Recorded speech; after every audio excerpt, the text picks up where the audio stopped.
Fileira VIP, nós vamos falar com alguém que entende muito de teatro. Há anos, acho que podemos dizer que dedica a vida ao teatro brasileiro, ao teatro de São Paulo. Tem livro, é crítico. Eu fiquei em dúvida, mas eu vou perguntar na entrevista, quantas peças o Cetra assiste por semana? São muitas, com certeza. E no currículo deve ter muitas peças que ele já assistiu também. Quero te agradecer por nos receber, a gente poder conhecer um pouquinho da sua história.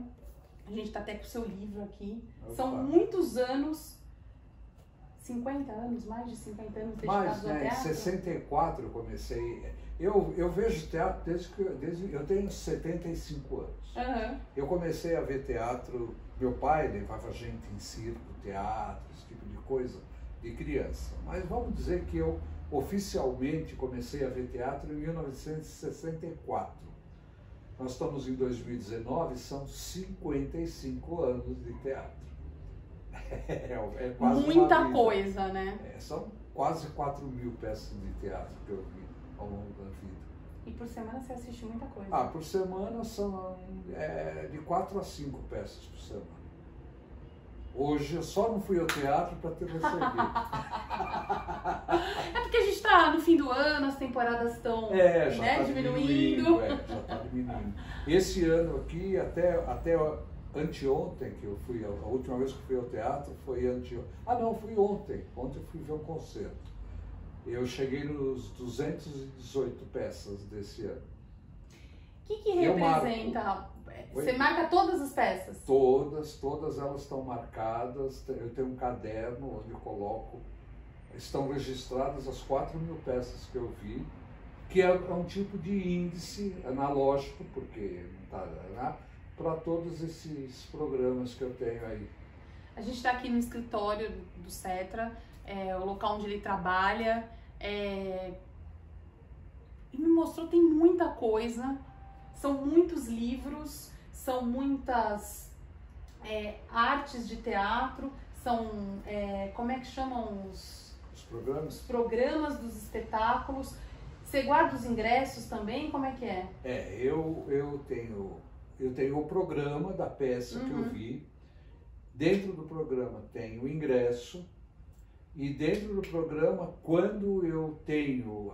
Antigamente, as críticas de teatro, saía muita crítica de teatro em jornal, ou em revistas também. Então eu recortava essas críticas estão guardadas dentro dos programas. E eu tenho objetos. Se eu ganho uma flor de uma atriz numa peça, essa florzinha está seca, mas está guardada aí. Dentro do programa correspondente à peça. Exato. Então, objetos. Eu tinha até, eu não sei onde elas estão. Eu fui ver os Sete Afluentes do Rio Ota na primeira montagem de 2005, de 15 anos atrás, e tem umas pedrinhas no cenário. E eu, no último dia da peça, eu peguei 3 pedrinhas e guardei. Então, frescura, né? Então eu tenho objetos de peça, assim, quando eu ganho, enfim. Então eu guardo também. Mas o principal é o programa. Se eu vejo a peça e não tem programa da peça, eu dou um jeito de conseguir a ficha técnica do programa através de release. Hoje é bem fácil isso. Aí eu abro um envelope para ter a ficha técnica guardada para fazer meus trabalhos. É muito importante, né? É meio obsessivo isso, eu reconheço, mas adoro. Como é que nasceu esse amor pelo teatro? Olha, eu acho que isso foi uma coisa, eu sempre brinco que meu pai plantou a semente e minha mãe regou. Porque meu pai plantou, mas depois de um certo tempo meu pai abandonou. Tanto que quando eu fazia teatro, nos anos 70, por aí, havia muito grupo de teatro universitário, essas coisas todas. Meu pai nunca foi ver um trabalho que eu fiz, minha mãe foi ver tudo. Então, esse amor ao teatro, como você está falando, isso eu falo muito no livro, que eu conto como que eu me formei como espectador. Eu sou um autodidata como espectador.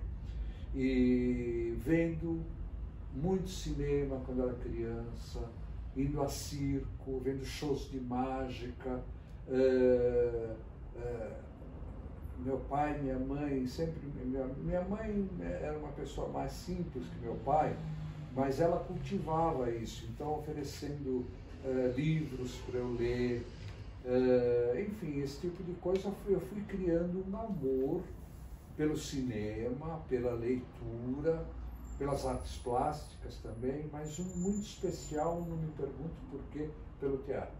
Sempre o teatro foi, de todas as artes, que eu acho que eu gosto de todas, mas sempre foi a arte que mais me encantou, talvez por estar mais próxima, talvez por na época da ditadura ter sido a arte mais combativa que havia, e hoje de novo tem que ser, por conta dessa vergonha que nós estamos passando. O teatro é sempre o ato da resistência. Sim, porque ele está ali, né? Ele está te falando na hora das coisas, você está vivendo o momento ali junto. Ele é único, né? Ele é único. E ele, quando acabou aquela sessão, acabou a peça. Se você for ver no outro... Eu vi, como eu disse a você, 14 vezes Cais. As 14 vezes foram completamente diferentes uma da outra. Porque cada dia é um tipo de público, cada dia é o teu humor, que está de um jeito, é o humor do ator, do elenco, que está de um outro jeito. São coisas que você, para chegar no teatro, você passou coisas diferentes, então você é outra pessoa. Então o teatro é efêmero e vale naquele momento. Por isso que o teatro filmado, eu gosto, porque talvez seja a única maneira de você ver documentado alguma coisa, mas não é a mesma coisa. É filmado, é aquela coisa. O teatro, o ato teatral é único, ele acontece uma vez só. E isso é mágico. O que o palco paulistano de Golpe a Golpe relata nessas 270 páginas? Tem um pouquinho de tudo aqui? Tem um pouquinho de tudo. Esse livro, ele é o primeiro... Eu chamo... Olha, a dona Fernanda Montenegro, que me desculpe, mas o meu livro tem um prólogo, primeiro ato, segundo ato, terceiro ato e um epílogo. Ele não chama assim como o livro dela, mas o meu livro... No índice, ele está assim. No prólogo, eu falo da minha formação como espectador. E como que eu fui vivendo todas essas... Como que eu cresci, na verdade, como que era o teatro, os teatros, as salas de cinema em São Paulo, na década de 60. Então, como que eu me criei como espectador? Está no prólogo. Nos atos, eu falo das 350 peças mais significativas da minha vida. Que deve ter sido difícil essa seleção. Foi difícil, e foi mais difícil ainda porque eu falo delas, aí depois dessas 300 e pouco, eu falo de 28, que são as mais importantes mesmo. Dessas 28, eu coloco a ficha técnica completa, eu falo bem mais detalhadamente das montagens.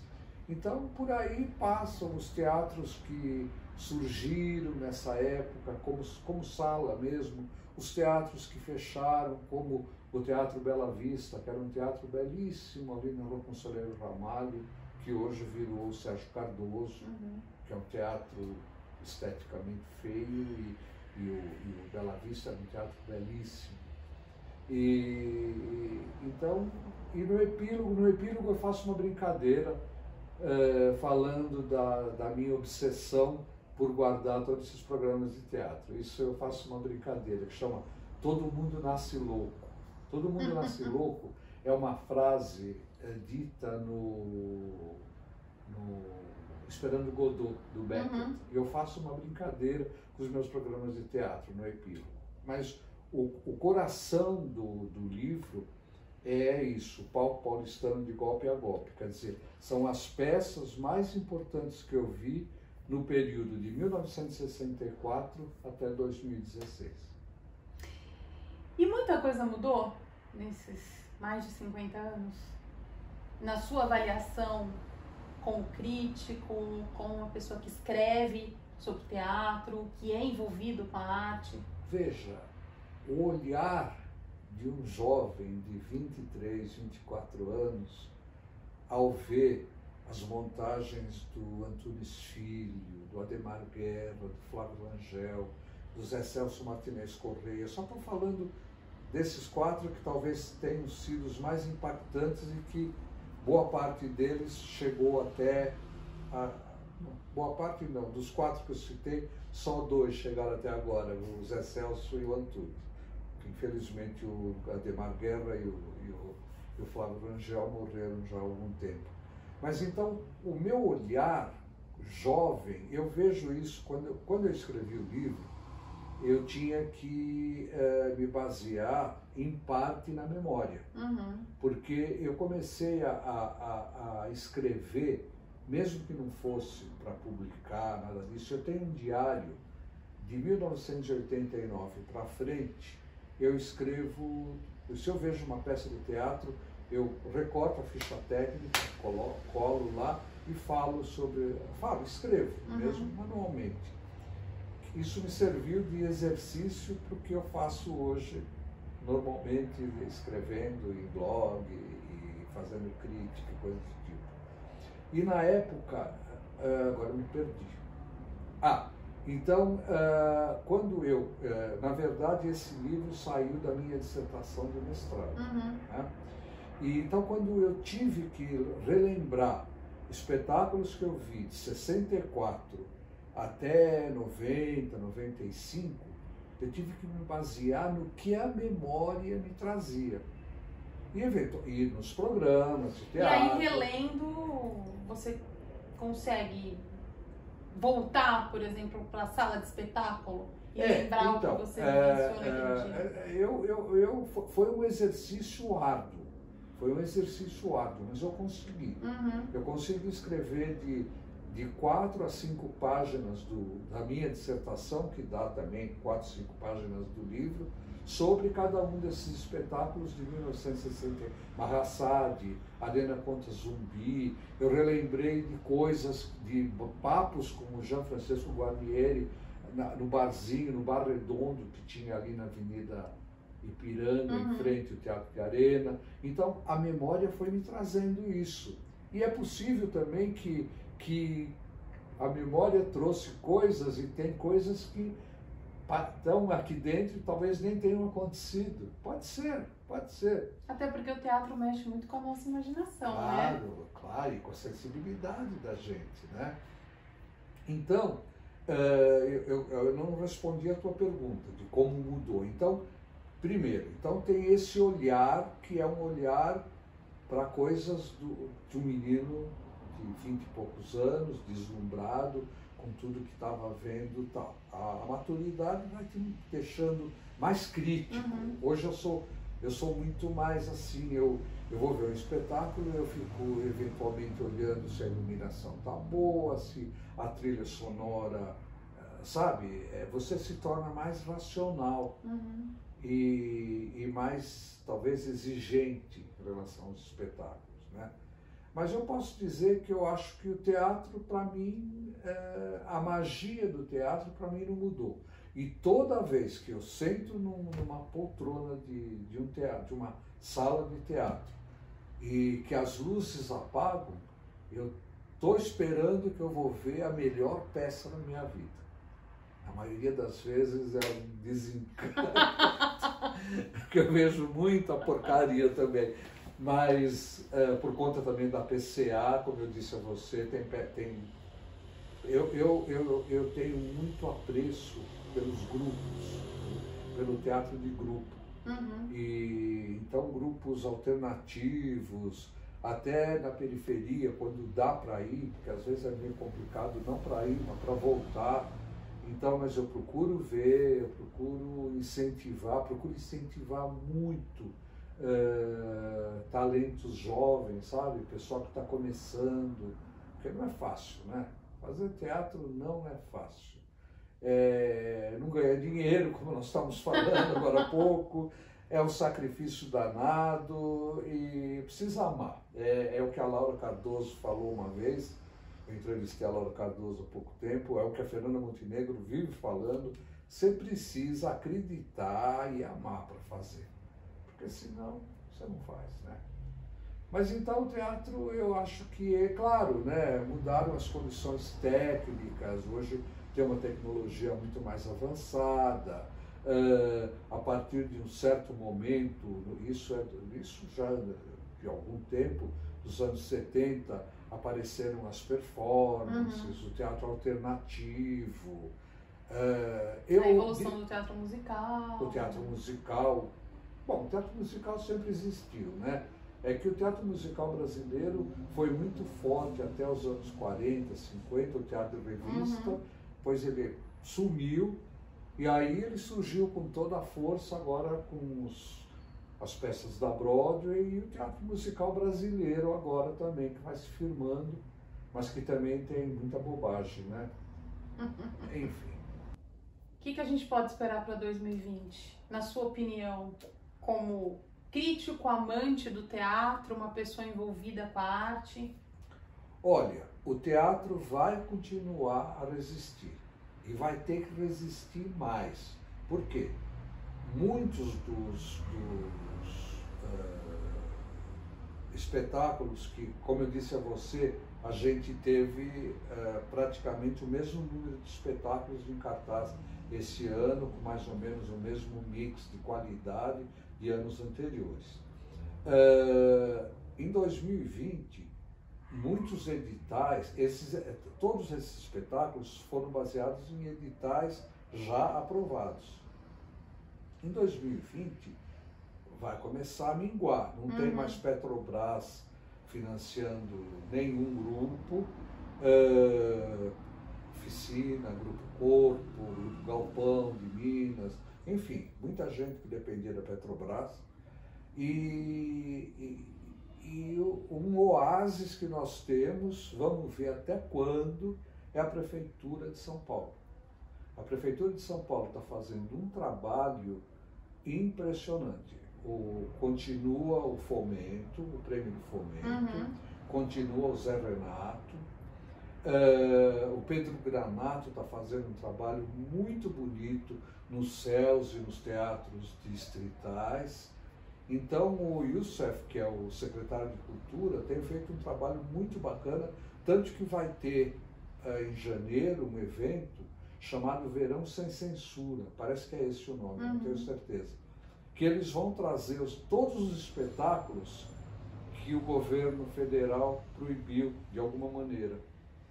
A peça O República 2023, que o Centro Cultural acabou encampando por obra do Kio Abreu, um trabalho muito bacana, o grupo do OAD, enfim, peças que foram de alguma maneira censuradas, eles vão trazer, eles vão fazer uma exposição com cartazes de filme, porque os bandidos, porque aquilo lá são bandoleiros que estão lá na Ancine, eles retiraram da sala da Ancine todos os cartazes de filmes que eles consideram não impróprios para a família brasileira. A tomar banho.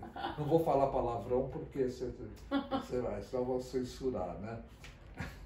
Então, voltando, o que eu espero em 2020, eu acho que vai ser um ano difícil, mais difícil do que foi 19, vai ser um ano de mais resistência e vai saber o que esses caras vão aprontar, né? Porque eles estão falando, vira e mexe falam de AI-5, não adianta, eles podem, tem uma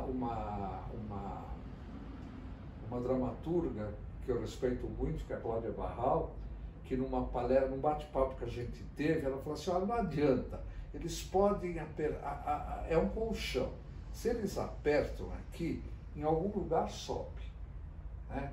Então a resistência vai continuar havendo, e eu acho que ela vai ter que ser maior, porque a briga vai ser feia. Então é um ano perigoso, mas também, o Sesc ontem, nós tivemos uma reunião no Sesc, o Sesc está já falando de 3 espetáculos russos que vão chegar em São Paulo ano que vem. Eu até publiquei isso no meu blog hoje, a notícia desse evento. Chama Estação de Teatro Russo. A MIT, a Mostra Internacional de Teatro, feita corajosamente pelo Thor Araújo e pelo Guilherme Marques, também vai acontecer em janeiro. Tudo indica que em setembro nós vamos ter o Mirada, que é o melhor teatro, o melhor festival de teatro que acontece, eu acho que no Brasil, é em Santos, e tudo indica que o Mirada vai acontecer em setembro.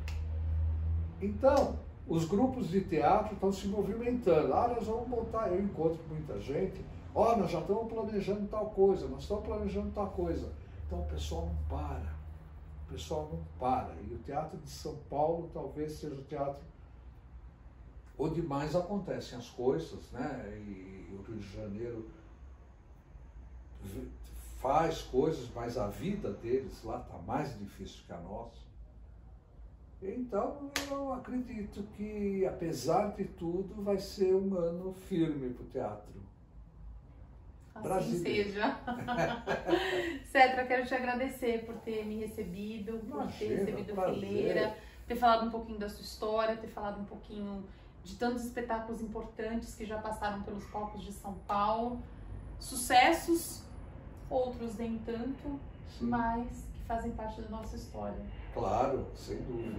Mesmo o maior fracasso, você sabe que um dos maiores fracassos do teatro brasileiro chama-se Vereda da Salvação, que é uma maravilha do Jorge Andrade, montada pelo Antunes Filho, com a Cleide Diáconis e o Raul Cortez, em 1964, que foi a peça responsável, foi o pingo d'água para fechar o TBC, em 1964.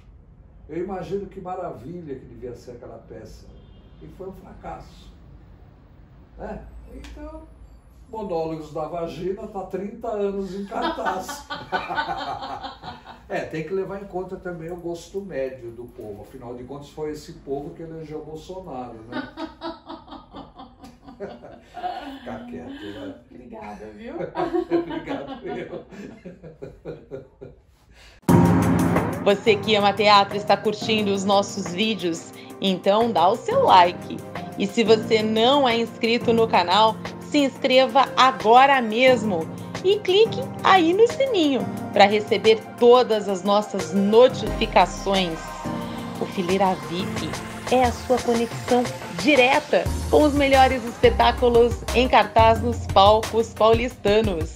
Bora sentar nessa fileira VIP com a gente!